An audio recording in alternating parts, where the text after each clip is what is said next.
everyone. I'm going to have a pretty unplanned ramble today about pantheism and science, because I was thinking recently about how much I take for granted when it comes to the kind of general scientific worldview. And it's very, very easy for me to really get lost in that kind of paradigm and to lose sight of what it was that kind of drew me back into the spiritual community, into a spiritual practice again, and just everything that I wanted to leave behind when I made that choice, when I realised that I had gone down that route and that it wasn't a good fit for me, that it didn't really reflect what I actually believe.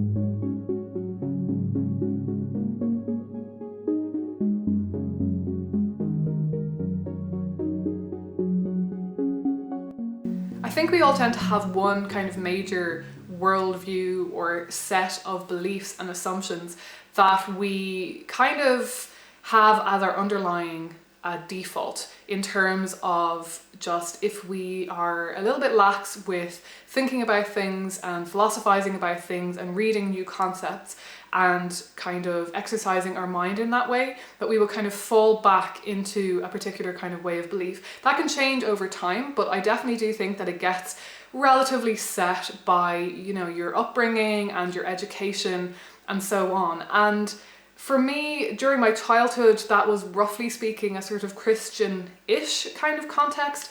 But from my teenage years onwards, and kind of maybe solidified more and more over time, the longer that I've been in academia, in kind of formal education, the more it slipped into a very much a kind of scientific kind of worldview. And the problem with this is that it's not really, like, ideally a scientific worldview would be a very exploratory, very open-minded kind of place of belief to come from, because science by nature is supposed to just ask questions, attempt to answer them, and always be open to new interpretations and open to just new discoveries, right? But the problem is that because the scientific worldview, the scientific paradigm has become so dominant in our society, it becomes kind of more of a faith system, and it becomes a set of assumptions and things that we think that we already know about the world, rather than a set of questions, which is kind of how it's actually supposed to work. And some people call this scientism as opposed to science. And I think that that is where I have kind of landed as an adult. It's kind of the default underlying worldview that is accepted by my peers and that I kind of just operate from on a very instinctual basis. Like, I move around in the world expecting these kind of scientific, science-based kind of assumptions to be true. And to a large extent, this is unproblematic and fine, because generally speaking, you know, the discoveries that we have made through science, they work, they have produced technologies, and we absolutely rely on it. So kind of to a large extent, it's not really a problem.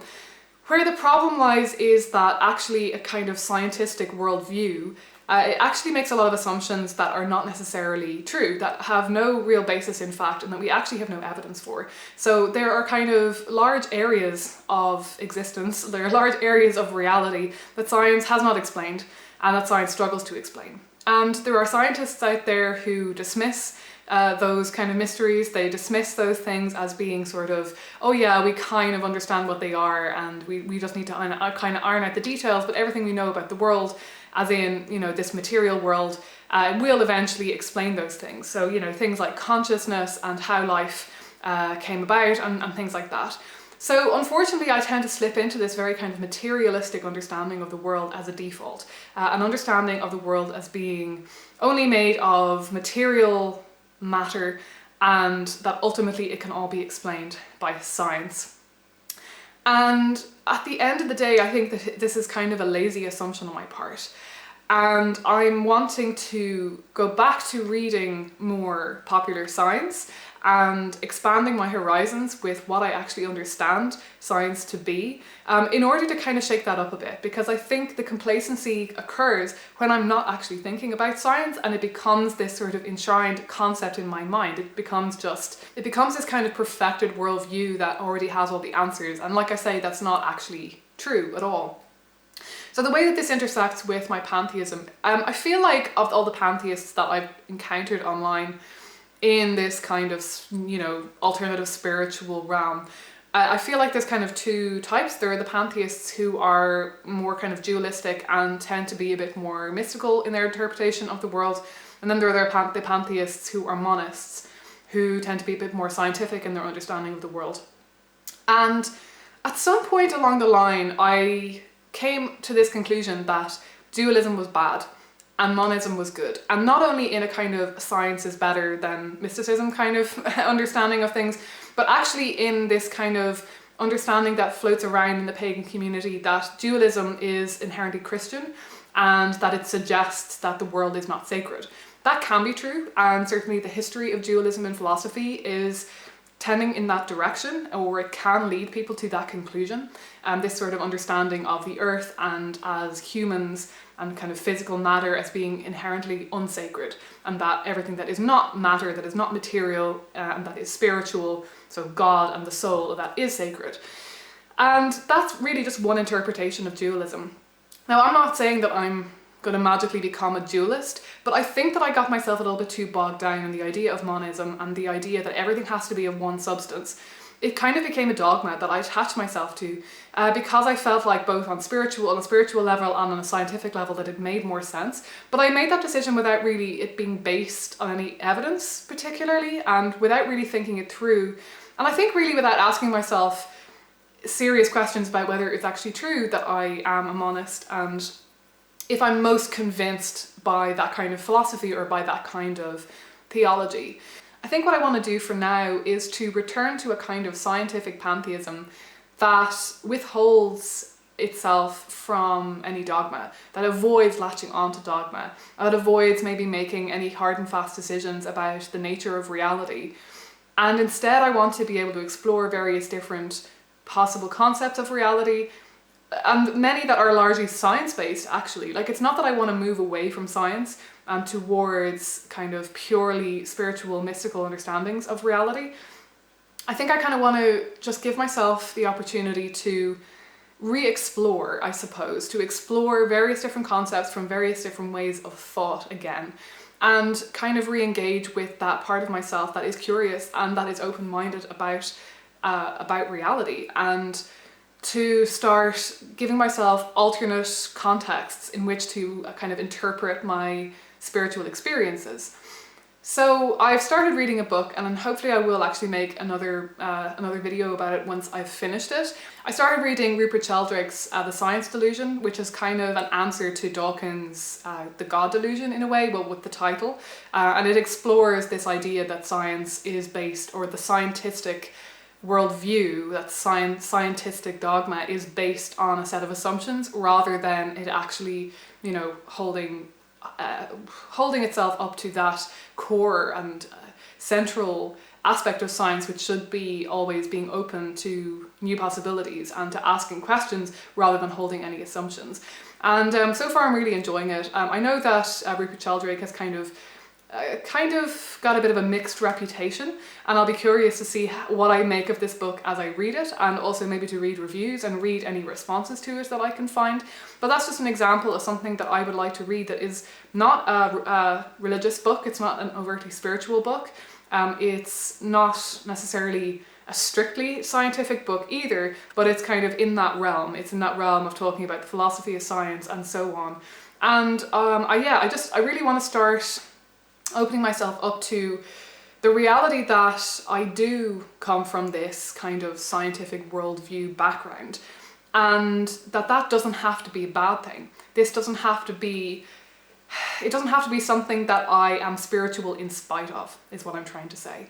And being a scientific pantheist doesn't mean that I've got two completely different competing worldviews that I have to sort of somehow find a way to marry. And it also doesn't mean that it has to be just like the scientific universe equals God, because that can become quite pointless sometimes. It's very easy to let that slip, and it's very easy to lose any sort of meaningfulness with that kind of statement, because the question is, well, what about it means that you should call it God if it's just the universe? then why is it God? So I kind of want to move away from that kind of reductive understanding of divinity and that kind of reductive understanding of pantheism, and try to re-explore a religion and a spirituality that can actually be based on a curious, science-based understanding of the world that is open-minded, and like I say, not kind of bogged down in specific, in dogma, in specific assumptions about the nature of reality, about the nature of the human mind, about the nature of consciousness and so on, because at the end of the day, you know, we don't have all the answers, and that's exciting. And I don't want to feel like I am afraid of understanding the truth. I don't want to ever feel like I'm insulating myself from reality, from what I believe is the true reality of existence. Because sometimes I think I feel that way. Sometimes I think I slip into this belief that if I were to really open up my eyes and see reality as it really is, that I would lose my faith, that I would lose faith in the universe being sacred. And I don't think that's true. When I came back to pantheism, it was because I was reading a lot of kind of popular science, and I was reading a lot of theology, and I very genuinely arrived at this idea and arrived at this belief of the universe being sacred through reading those things and through the awe that reading popular science inspired in me. And I didn't have any hard and fast ideas about the nature of the universe, about it being dualistic or monistic or all one substance or maybe different types of substances. I think sometimes that can get very reductive, and I think it can be kind of an excuse to just fall back into just easier habits of thought, I suppose. And ultimately, that kind of way of thinking is only ever going to lead me back to where I came from, which was an atheism that didn't satisfy me. An atheism that didn't feel like the full picture, didn't feel like the last word on anything, which is why I'm here in the first place. So yeah, I think I'll leave it at that for now. Like I say, I will hopefully make another video on this once I've read the book, and as I kind of continue exploring this, I want to kind of want to hold myself accountable and actually keep this up and keep reading non-fiction that is inspiring to me in this way. And I do want to keep kind of trying new things with my spiritual practice as well. But I think the two things are very important to go hand in hand for me. Like, I don't feel like just trying new spiritual practices without any context and without me changing my mind about things and exploring new ideas, I don't think that's really going to be productive. I don't think at the end of the day it's going to make me feel any different, because ultimately my pantheism does come from a place of exploring what science can tell us about the universe, about our existence. And that should never be something that I'm shying away from. So do let me know your thoughts in the comments. I'd be really interested to hear what you think. Do you think of yourself as being a scientific pantheist, if you're a pantheist? Or do you think of yourself as being a different kind of pantheist? I'd love to know your thoughts. And if you have any videos or anything like that, or blog posts or anything on the topic, do leave them down below as well. They'll probably go into spam, so I'll try and remember to check spam on the comments of this video, because if you leave a link, it'll flag it as spam. But I'll go through and unflag them if anybody wants to leave links to like videos or blog posts that are relevant to the specific topic of like scientific pantheism. So yeah. Thanks for watching, as always. I hope you're all doing really well, and I will talk to you again soon.